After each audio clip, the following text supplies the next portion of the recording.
एक दूजे के लिए फिल्म किसने नहीं देखी है। जब मैंने ये फिल्म देखी थी तो बीए का आखिरी साल चल रहा था। इंदौर में यह फिल्म दो टॉकीज में लगी थी, देवश्री और यशवंत। दोनों में इसे बारी बारी देखा। शुरुआत में नरम थी, फिर संगीत और नए चेहरे के जादू ने जोर पकड़ लिया तो ऐसी चली फिल्म की दौड़ने लगी। एक दूजे के लिए उस जमाने की फिल्म थी जब प्रेम होते ही प्रेमी जन बिस्तर पर नहीं कूद पड़ते थे। प्रेम का मतलब तब रोमांस ही होता था, एक्चुअली लव मेकिंग नहीं। कुछ झिझक बाकी थी तब भी, उदारीकरण 8-10 साल और दूर था।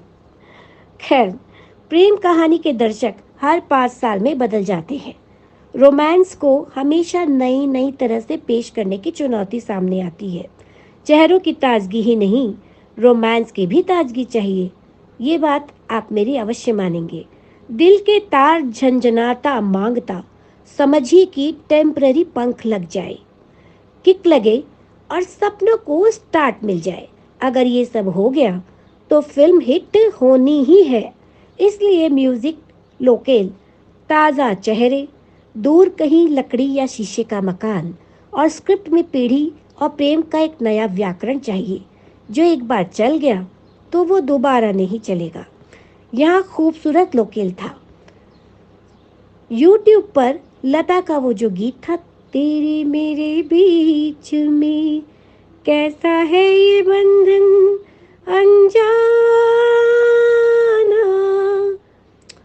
अजी भाषा की दीवार थी उस गीत में, जिसके इस तरफ रति मोगरी से कपड़े कोटती थी और लैंप के जलबुझ करती रहती थी। क्या बीच था, क्या पेड़ थे, क्या पानी था चट्टानों पर पछीठे खाता, क्या पेट था जिसमें क्या लट्टू घूमता था जिसकी गुदगुदी अपने दिल में होती थी, क्या खंडहर पर लिखे नाम थे, क्या झबरी मूछों वाला कमल हासन था जो कितना सुंदर भरतनाट्यम करता था, क्या गहरी आंखों वाली माधवी थी, क्या कमल के फोटो की राख को चाय में घोलकर पी जाने वाली रति थी, और क्या उनका मिलने से रह जाना था। फिल्म हमें इसलिए कई बार अच्छी नहीं लगती मित्रों कि वह कोई बहुत महान, बहुत दिव्य, बहुत असाधारण फिल्म होती है। वह हमें इसलिए भी अजीज होती है कि उसे हमने अपने जीवन के किसी खूबसूरत मौसम में देखा था। ऐसा होता है ना, उस संधि काल में दोस्तों का आकर्षण जबरदस्त हुआ करता था। हम लोग घंटों न जाने किन निरर्थक बातों को जरूरी काम की तरह कहते सुनते।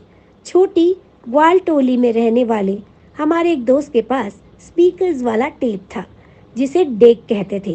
कैसेट्स का चलन नया नया शुरू हुआ था।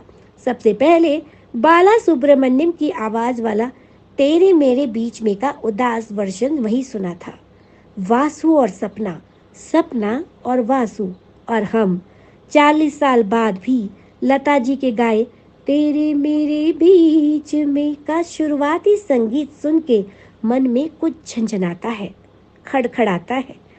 ये तमाम दोस्त अब कहीं नहीं है। उनमें से दो दुनिया छोड़ गए, बाकी दुनिया में खो गए। भले इसी शहर में हो, जो खो गया वो खो गया। क्यों? मैंने नहीं जाना, तूने नहीं जाना, तेरे मेरे बीच में कैसा है ये बंधन। ला ला ला।